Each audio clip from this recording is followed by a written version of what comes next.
Ok, amar a Dios. Este tema hoy, el tema del mensaje de hoy, es un poco único. Amar a Dios arriesgándonos a los... Ok, uno más. Ok. Ya, amar a Dios arriesgándonos. Para mí, esta idea de amar a Dios arriesgándonos es especialmente interesante, porque antes de mudarme a Ecuador, trabajaba como gerente de emergencias y desastres. Una parte integral de mi vida ha sido buscar riesgos y mitigarlos, reducir la probabilidad de riesgos para prevenir una crisis. Trata de desastres naturales como inundaciones, incendios forestales, derrumbes y también los causados por humanos como accidentes industriales y también pandemias de antes y la inseguridad como ahorita en el país. Si reconocemos los indicadores de algo, los riesgos, podemos actuar en una manera intencional para evitar que suceda algo, para que vivamos sanos y salvos. Es una meta admirable, ¿no? Entonces, amar a Dios arriesgándonos, interesante. No hay bastantes peligros en la vida sin invitar más, ¿sí? La paz es un tesoro y es bueno anhelar vivir en tranquilidad, pero antes de lleguemos en el cielo, caminamos por este mundo caído, juntos los reyes, los paisanos, y existen amenazas. Claro que Dios puede protegernos, pero también Él puede llamarnos a enfrentar el peligro. ¿Por qué? Para su plan y para su gloria y para nuestra definitiva bondad. Ok. Hoy vemos en la Biblia que la gente de Dios siempre ha enfrentado situaciones duras y decisiones difíciles. No leemos ejemplos del pueblo de Dios andando en paz sin preocupaciones, no. Leemos del sufrimiento, de pérdidas, de hambrunas y inundaciones de Adán a los apóstoles y los primeros creyentes.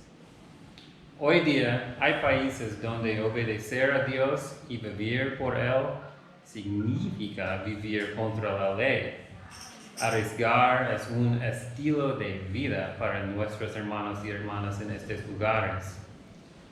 Y si no tememos por nuestras vidas por ser cristianos, todavía sopesamos las consecuencias de seguir a Cristo en esta tierra saturada de las tradiciones católicas. La realidad es que seguir a Cristo puede afectar nuestras relaciones, nuestro trabajo, nuestras oportunidades. Pero Dios nunca está ausente. No ignoraba los desafíos de su gente en la Biblia y no es indiferente a nuestros desafíos hoy. Su plan es mucho más grande que pudiéramos comprender. Su amor para su gente nunca falta y su propósito siempre sucederá. Dios quiere lo bueno para sus niños, pero lo bueno no siempre es fácil. Y el camino que nos dirige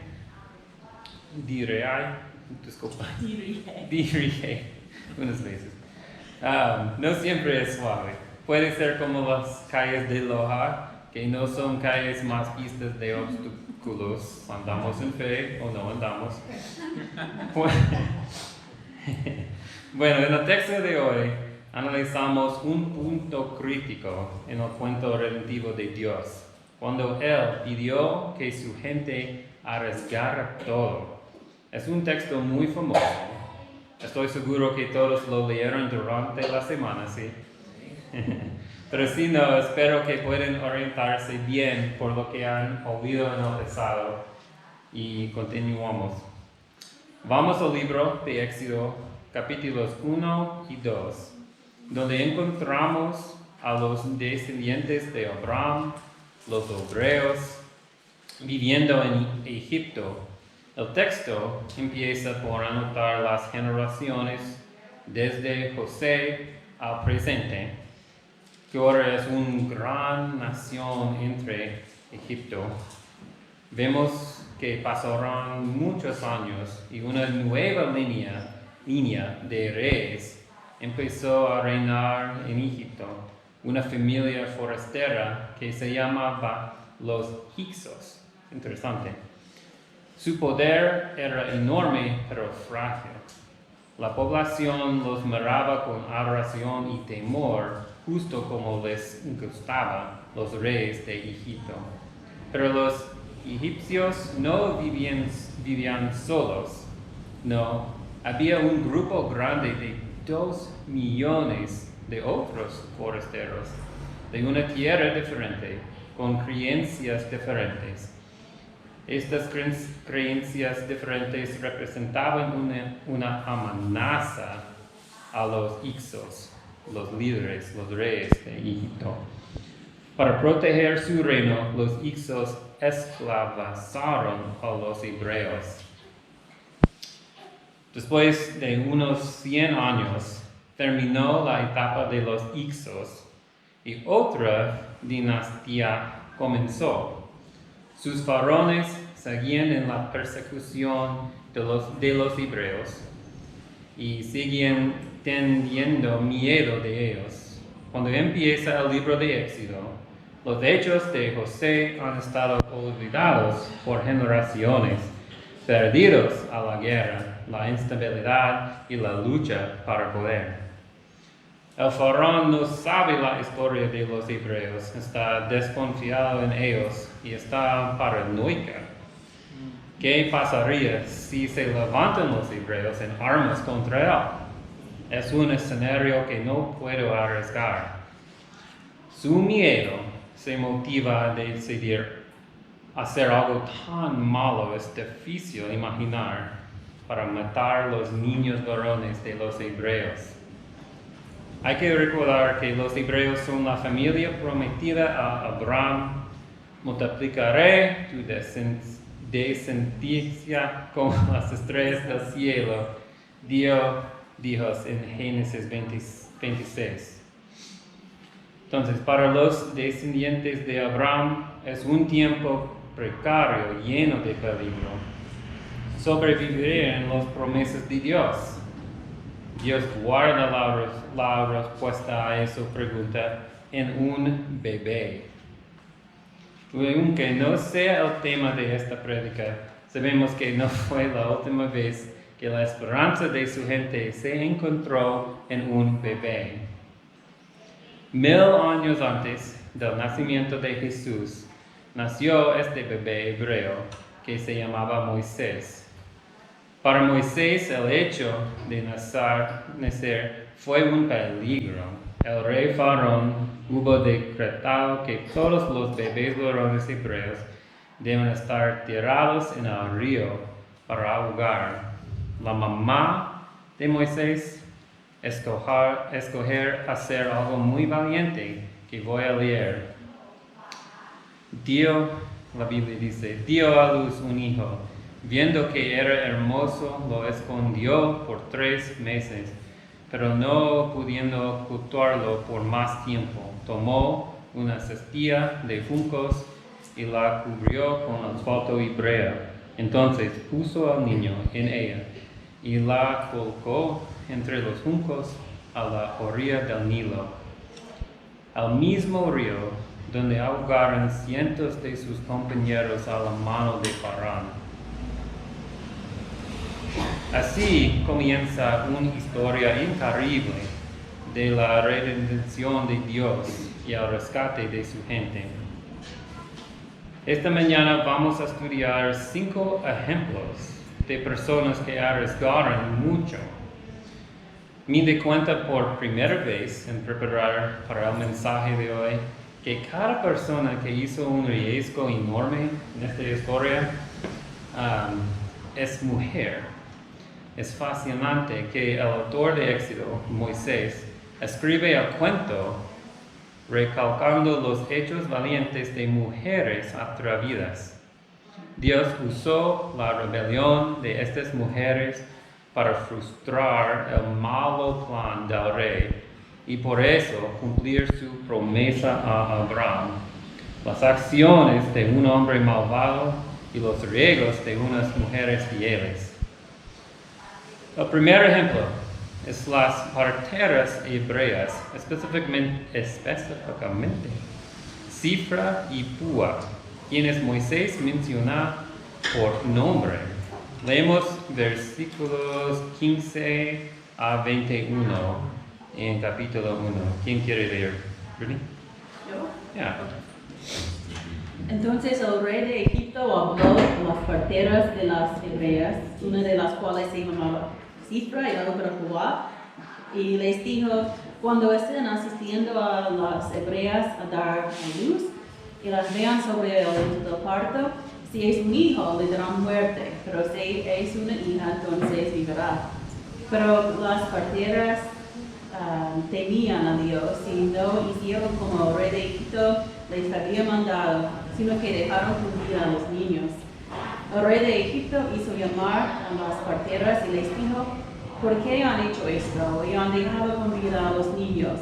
Las parteras respondieron a Faraón, porque las mujeres hebreas no son como las egipcias, pues son robustos y dan a luz antes de que la partera llegue a ellas.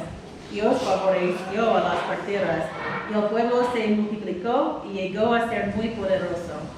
Y por haber las parteras temido a Dios, Él prosperó sus familias. Gracias. Cifra y Púa tomaron decisiones ¿cómo se dice? Gracias. Contra el decreto criminal de Faraón. Rechazaron matar a los bebés varones hebreos. Desafiar al mandato del hombre más poderoso de la tierra fue arriesgar sus propias vidas. Sin embargo, su lealtad fue a Dios, no a Faraón, y Dios les bendijo por su desobediencia valiente. Dice que Dios favoreció a las parteras y el pueblo se multiplicó y llegó a ser muy poderoso. Y por haber las parteras temido a Dios, Él prosperó sus familias. Sus hechos preservaron vidas hebreas innumerables. En reacción, Faraón hizo el decreto de que todos los bebés varones estarían enterrados en el río. Este decreto fue tan malo, un pecado terrible contra Dios, aunque Faraón fue culpable para su pecado. Dios lo usó para avanzar su plan. Entonces, venimos a este pasaje tan famoso que trata de la mamá de Moisés. Leemos capítulo 2, 1 hasta 4. ¿Quién quiere leer esto? 2, 1 hasta 4. Un varón de la familia de Leví fue y tomó por mujer a una hija de Leví. La que concibió dio a luz un hijo, y viéndole que era hermoso, le tuvo escondido 3 meses. Pero no pudiendo ocultarle más tiempo, tomó una arquilla de juncos y la calafateó con asfalto y brasas, y colocó en ella al niño y lo puso en un canizal a la orilla del río. Y una hermana suya se puso a lo lejos para ver lo que acontecería. Gracias. Ya, la mamá de Moisés se llamaba Jocobed. Arriesgó mucho en esconder a su hijo recién nacido por 3 meses y después por ponerlo en una cestilla en el Nilo. Fue una violación del mandato del rey y puso en peligro a ella y a toda su familia. Pero esta decisión atrevida, hecho del amor desesperado de una madre a su hijo, hecho sin la promesa de éxito. Fue una parte integral del plan de Dios que Moisés sería criado en la casa de Faraón, el enemigo de su gente. Nuestro Dios es grande. No podemos imaginar la amplitud de sus planes. La mamá de Moisés estaba dispuesta a arriesgar y Dios la usa para colocar a Moisés para su futuro papel de libertador de su gente. Leemos también de la hermana mayor de Moisés, Miriam, quien también arriesgó a su vida para proteger a Moisés. Miriam mostró mucho valor y inteligencia mientras vigilaba la cestilla de Moisés. Leemos 2, otra vez, ¿qué es? 5 hasta 9. Ya. En eso la hija del faraón bajó a bañarse en el Nilo. Sus doncellas mientras tanto se paseaban por la orilla del río. De pronto la hija del faraón vio la cesta entre los juncos y ordenó a una de sus esclavas que fuera por él. Cuando la hija del faraón abrió la cesta y vio allí dentro a un niño que lloraba, le tuvo compasión, pero aclaró que se trataba de un niño hebreo. La hermana del niño preguntó entonces a la hija del faraón: ¿quiere usted que vaya y llame a una nodriza hebrea para que críe al niño por usted? Ve a llamarlo, contestó. La muchacha fue y trajo a la madre del niño. Y la hija del faraón le dijo: llévate a este niño y críalo, yo te pagaré por hacer. Fue así como la madre del niño se lo llevó y lo crió. Okay. Ya, ella arriesgó revelar el esfuerzo de su familia al salvar a su hermanito. Hubiera causado su propia muerte, más la muerte de Moisés, y en represalia, ¿qué podemos imaginar? Sin embargo, Dios usó la valentía de Miriam para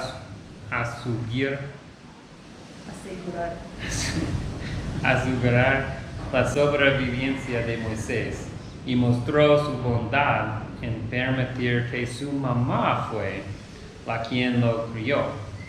El riesgo de ella fue una parte integral del plan de Dios para Moisés, para su gente y su liberación de esclavitud, y también para nosotros y nuestra liberación de nuestro pecado. Hasta ahora hemos visto un poco de los riesgos solo de la gente de Dios, la gente que la conocía. Pero con la hija de Faraón y sus criadas, vemos unas mujeres infieles tomando un riesgo enorme, sacando un bebé hebreo del río y del río de la muerte. Oyó que el niño lloraba, le tuvo compasión y dijo: este es uno de los niños de los hebreos. Y en versículo 10, cuando el niño creció, él lo llevó a la hija de Faraón y vino a ser hijo suyo. Y le puso por nombre Moisés, diciendo: pues lo he sacado de las aguas. La hija de Faraón, una princesa, tomó un riesgo significativo de rescatar y adoptar a Moisés. Ella actuó en contra de su papá, arriesgó su ira, pero motivado por compasión, escogió salvar al bebé. Dios usó su hecho de misericordia para dar a Moisés una crianza no solo segura, pero royal. Por el riesgo de una mujer, Dios le puso a Moisés en una posición para recibir la enseñanza y experiencia que iban a necesitar más tarde para ser el líder de su gente. Es un ejemplo de cómo usa Dios nuestros reyes, nuestros presidentes y jueces y otros en poder para cumplir sus propósitos. He hablado de las parteras hebreas, la mamá de Moisés, su hermana y la hija de Faraón. Nos falta un ejemplo más. Creo que es más atrás. El menos significativo, pero al mismo tiempo más complicado. Hablo de las criadas de la princesa. Aunque no dice mucho de su papel en esta historia, las criadas de la princesa también arriesgaron mucho en sacar a Moisés del río y darlo a la princesa. Participaron en el rescate de un bebé hebreo, el enfoque de la ira de Faraón. No sabemos qué es lo motivo a estas mujeres. Compasión para el bebé, miedo de desobedecer a su amo. No sabemos si temían enfurecer. Sí, siempre dicho. Enfurecer. Difícil hoy. Enfurecer a Faraón. No sabemos si tal vez consideraban denunciar a la princesa a su papá o porque decidieron obedecer a ella. Fueron cómplices en su hecho de rebelión y arriesgaron con un castigo terrible. La vida de una criada no valía mucho en el reino brutal de Egipto. Sus hechos contribuyeron al plan de Dios para preservar la vida de Moisés. Y vemos otra vez cómo Dios inclinó las mentes y los corazones, desde una princesa hacia esclavos, desde mujeres fieles hacia enemigos, para llevar a cabo su plan y su propósito. En su comentario del Antiguo Testamento, Alfred Edersheim indica que Dios utilizó la misma medida que con Faraón intentó exterminar a los niños hebreos para ocasionar su liberación. Si Faraón no mandó que los niños estuvieran tirados en el Nilo, su hija la princesa nunca hubiera rescatado a Moisés, no hubiera estado criado y instruido en toda la sabiduría de los egipcios, como Hechos 7:25, que lo preparaba para su llamada. Y si Faraón no hubiera sido tan malvado a los hebreos, ellos estarían contentos de quedarse siempre en Egipto. Algo que debo mencionar antes es que las mujeres hebreas habían estado esperando mucho tiempo, toda la vida, para alivio de su sufrimiento, liberación de su esclavitud, porque estaban dispuestos de arriesgar tanto para un Dios quien no había respondido a sus llamadas para salvación. Esperaban y arriesgaban, y nosotros esperamos y arriesgamos, porque Dios usa pruebas para prepararnos para reconocer su liberación cuando llega. Como dije, si Israel había estado contento en Egipto, no habrían estado dispuestos de pasar a un futuro desconocido fuera de Egipto. Y eso fue necesario para cumplir la promesa que hizo Dios a Abraham. Cuando la vida es fácil, no vemos nuestra necesidad para un Salvador. Tiempos duros no anulan las promesas de Dios. Pruebas deben causar que anhelamos que aún más al cielo, donde viviremos sanos y salvos para siempre. Podemos arriesgar sabiendo que Dios siempre va a cumplir sus promesas, y sus promesas son mucho más grandes que nuestras circunstancias. Podemos arriesgar sabiendo que nuestro futuro está seguro en Cristo. Pasa lo que pasa, nada puede deformar el plan de Dios. Caminamos en obediencia, arriesgando lo que nos pide, sea nuestra comodidad nuestros sueños o puede ser nuestras vidas. A veces arriesgamos sin entender cómo va a importar, si va a valer la pena o no. Cae a nosotros a obedecer, no a cumplir.